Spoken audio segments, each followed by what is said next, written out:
pagbibigay ng oil subsidy sa mga bangkang pangisda, pampasaherong bus at mga sasakyang naghahatid ng pangunahing pangangailangan. Pinag-aaralan na rin ng gobyerno. Isa sa 2 batang estudyanteng kabilang sa mga na-hostage sa Prosperidad, Agusan del Sur, pinalaya na. 12 iba pa nananatili pa ring bihag. 2 hinihinalang hold-upper patay sa shootout sa Quezon City. US President Barack Obama inanunsyo na ang kanyang muling pagtakbo para sa 2012 presidential election. At Lindsay Lohan mag-audition bilang kontrabida sa bagong Superman movie. Huwag pa huling tutok na sa unang balita. Magandang umaga! Narito na ang mga unang balita.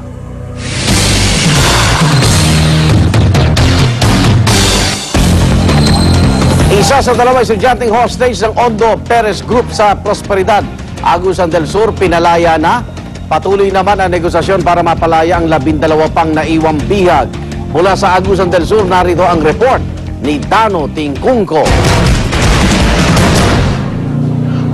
Pagkasang hatid, marami ng kumpirmahin ng Crisis Management Committee na pinalaya na ang isa sa 2 batang estudyanteng bihag ng Ondo Perez Group sa sitio Balite ng Barangay La Purísima sa Prosperidad, Agusan del Sur. Kasunod ito ng pagpasok bilang bago negosyador ng ama na pinuno ng grupo ng hostage. Crisis Management Committee is trying to get anybody who can help to resolve the incident. Sa ngayon, 12 na lang sa orihinal na 15 na hostage ang muhawak ng grupo. Kabilang ang ilang guro at isa pang estudyante na nanggaling sa isang graduation ceremony. Sa una ng pinalaya, sina Diosdado Cabantac at Hipolito Lastimado na napag-utusan naman ng kumuha ng pagkain at tubig. Dinala na isang sako ng bigas at ilang delata ang kuta ng hostage takers. Kasama ang ama mismo ng nagtatag ng grupo na si Jobert Ondo Perez. Mapilang yun na ako, sir. Gusto na ako nga musurin ako mahusay, makagawa sila si Ondo. Kaya ang kasabutan, di ko sila si Ondo. Kay para mapismo lang diri. Hindi lang ngayon nasangkot sa hostage taking ang grupo ni Ondo Perez. December 2009, hinostage ng grupo niya ang 18 estudyante at guro na paisa-isa nilang pinalaya sa sumunod na 3 araw. Irituloy ni Representative Antonio Tino, tila hindi raw natuto ang DepEd at gobyerno. Bigyan ng sapat na security ang mga paaralan, lalo na doon sa mga liblib na lugar nga, no? Sa mga bulubunduking lugar. I'm actually very disturbed that innocent children, as well as teachers, always fall victims to these types of crimes. We strongly condemn this act and appeal for the immediate release and unconditional release of all hostages. Sa pangyayaring ito, iisa lang ang hiling ng mga kaanak ng mga bihag. Hindi, may panawagan sana kay para anong sabihin nila na Mula rito sa Prosperidad, Agusan del Sur, para sa unang balita, Dano Tingkungko reporting. Kaugnay ng balitang yan, makausap natin si Major Eugene Osias, tagapagsalita po ng 4th Infantry Division ng Philippine Army. Major Osias, good morning po. Yes sir, good morning, magandang umaga po sa lahat. Kamusta na ho yung batang pinalaya po kagabi? Well sir, ngayon he is in good condition. He was treated for his medical requirements and tinignan din yung psychological state ng bata. And he's in a good condition. Okay. At anong kwento niya doon sa mga naiwan po? Kamusta itong grupong itong nang hostage sa kanila? Well, ang sinasabi kagabi ng bata is that because of the harsh conditions sa bundok, umuulan po doon at nahihirapan po sila makatulog. No? But they are happy to note that meron na sila nakarating yung pagkain sa kanila, yung tubig, saka yung mga medisina na pinadala po ng ating local government. So ang motibo lang ng grupo talaga ay magpalaya ng isa nilang kasama? Well, that is one of the requirements, and then another one is yung review to expedite the cases filed against doon sa mga kasama nilang nakakulong. Okay. Major, may kapalit ba yung pagpapalaya sa bata? Wala naman po. Ang ano lang po doon is yun po yung isang exchange po natin doon sa pagpapadala natin pagpapadala po natin ng pagkain, tubig at medisina. Opo. At yun po yung isa doon sa hiniling po natin in exchange of those food and the water. Okay. Kamusta naman po yung isang bata pang naiwan? Well, according doon sa is yun nga nilalamig because of the condition doon sa bundok, no? Pero ang state naman okay naman po lahat hostages po. Okay naman yung pagtrato sa kanila ng grupong ito? Yes, according po sa bata. Okay, nasa Prosperidad pa rin po ba mga suspect pati yung mga biktima? Yes, it's confirmed nandun pa rin sila doon sa Barangay La Purisiba, Prosperidad, Agusan del Sur. Okay, kamusta na ho yung takbo ng negosasyon? Pwede mo ba kayo magbigay ng kahit konting impormasyon lang, Major? Well, the Crisis Management Committee right now is exhausting all means to resolve the situation immediately sa pamumuno po ni Mayor Magdamit.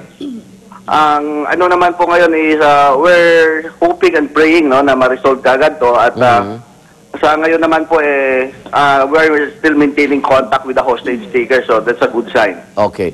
Itong Ondo Perez Group, matagal ng armado ito, Major?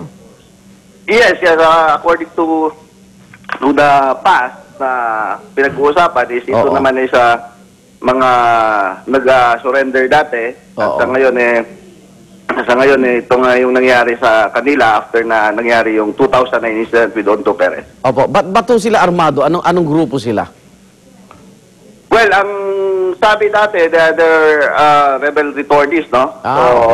Kaya meron po sila mga armas po. Okay. Major, salamat po. Good morning. Yes, good morning. Maraming salamat din, Igan. Major Eugene Osias, tagapagsalita mo ng 4th Infantry Division ng Philippine Army. Sa ibang balita, tataas na naman ang presyo ng gasolina ng kumpanyang Chevron.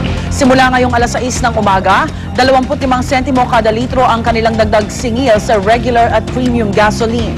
Pero wala namang paggalaw sa presyo ng diesel at kerosene.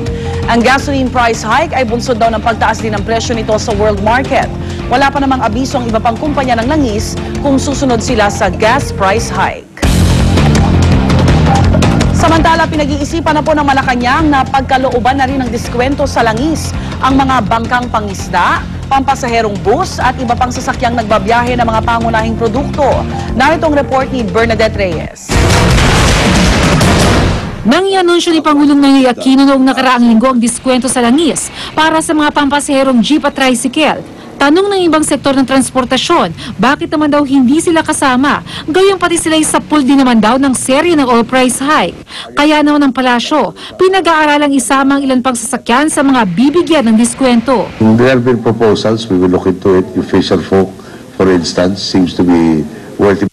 Bukod sa mga bangkang pangisda, pinag-aaralan din kung isasama na ang mga sasakyang nagbabiyahe ng mga pangunahing produkto. Iyan ay upang hindi nasisihin ang pagmahal ng langis sa pagmahal ng mga bilihin. Pati nga mga pampasaherong bus pinag-aaralan isama sa mga bibigyan ng diskwento na tinatiyang aabot daw ng 3 piso kada litro. Tatagal ang pa-discount ng 1 buwan. Pero malaking tanong para sa ilan kung sapat ang 1 buwang diskwento sa gitna ng maligot pa rin galaw ng presyo ng langis sa world market dahil sa patuloy na kaguluhan sa gitnang silangan. Para sa unang balita, Bernadette Reyes reporting.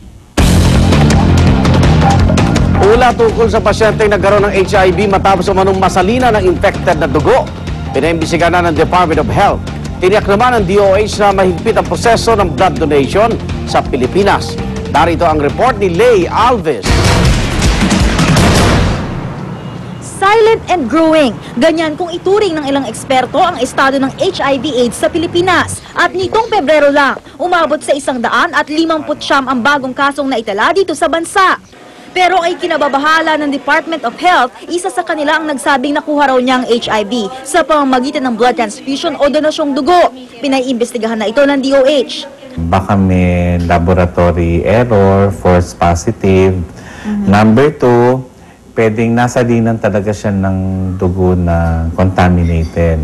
Ngayon, kung nasa dinan siya ng dugong contaminated, paano nangyari yon? At pangatlo, baka nasa dinan siya ng dugo pero may iba naman pala siyang exposure. Ayon kay Dr. Eric Tayag, Director ng National Epidemiology Center ng DOH, mahigpit daw ang proseso ng blood donation sa bansa. Kung papasa sila sa interview na yon, sa screening, kasi in-examine din namin sila, yung dugong kinuhang yon, tinitest pa rin namin.